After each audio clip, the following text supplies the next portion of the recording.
Hello, welcome to Brews and Reviews episode 7. Today I'm going to talk about Miller High Life, the champagne of beers, and the YouTube channel Fusty Reviews. So let's get started. I just gotta get it with the side of the thumb. Don't want to get that nail under there. Oh yeah, here we go. This is actually a little early for me to start drinking, which is early indeed. But you know what? I fell a little bit behind, and so today was the day, and now was the time. So cheers. Been drinking this for the past couple days.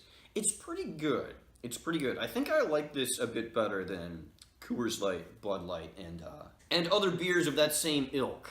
Oh yeah, there we go. What a way to start the day. You may be thinking to yourself, a review of a review.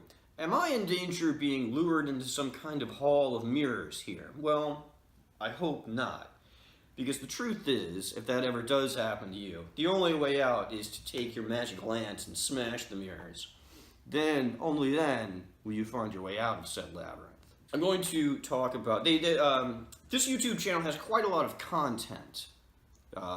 Maybe not in terms of depth and variety, but certainly in terms of breadth and number of videos.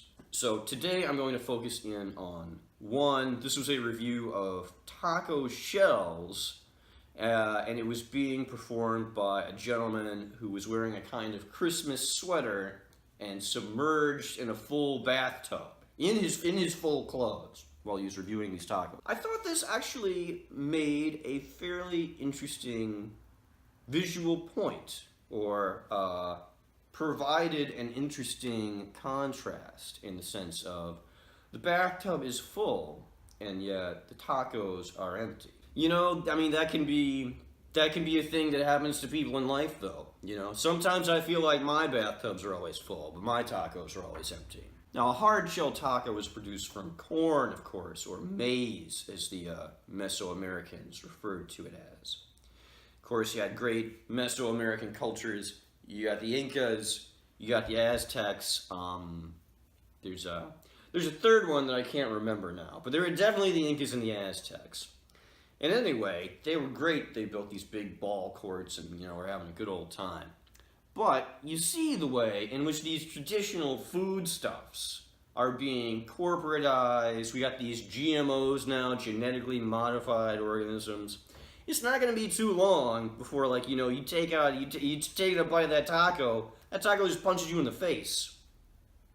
The government's also paying out these farm subsidies to all these U.S. farmers to grow these preposterous crops that, you know, oftentimes can't even be used in food, thus crowding out farmers from the third world, the descendants of those brave Mesoamericans who we mostly all slaughtered. I'm gonna go ahead and give this a 7. 7 out of 10 for Miller High Life. Let's go ahead and address the gimmick of this video, the prank, the goofballism, whatever you want to refer to it as. The fact that this guy is fully clothed while he's submerged in the bathtub full of water. I guess, in a way, it's kind of like, you know, the opposite of the emperor has no clothes, you know? He thought he was wearing clothes, but he wasn't really. This guy's got on clothes when he doesn't need to have clothes, you know? So, I don't know, does that mean we're supposed to invert the moral of this story as well? I guess the moral of, you know, the moral of the emperor has no clothes is do not bow down to authority.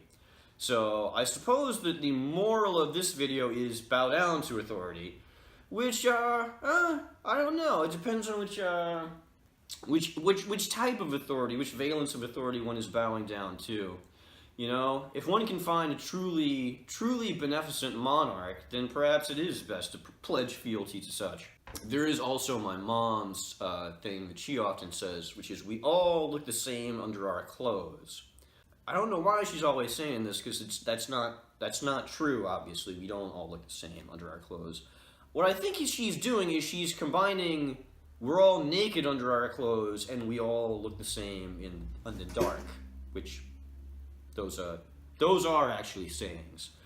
It's one of those weird things where, even though it's not true that we don't all look the same under our clothes, in a way, maybe it is true. Like, we all look fairly similar, I guess. Go ahead and refill here. This is the tall boy, after all. 16 ounces. But it's not just any clothes that this guy's wearing. It is a Christmas sweater. Or clearly a wintertime sweater, at least. It has the snowflakes. I interpret this to be a Christmas sweater, at the very least. I'm not a big fan, of course, of the commercialization of Christmas. But I do think it would be interesting to get back to more of our pre-Christian roots in terms of like, you know, the Tenenbaum and Krampus and stuff like that. So I hope that's the way American culture goes in the future. I will end on that note. Hail Krampus and Fusty Reviews. I actually enjoyed the content quite a bit. I'm going to give them a 9. A 9 for Fusty Reviews.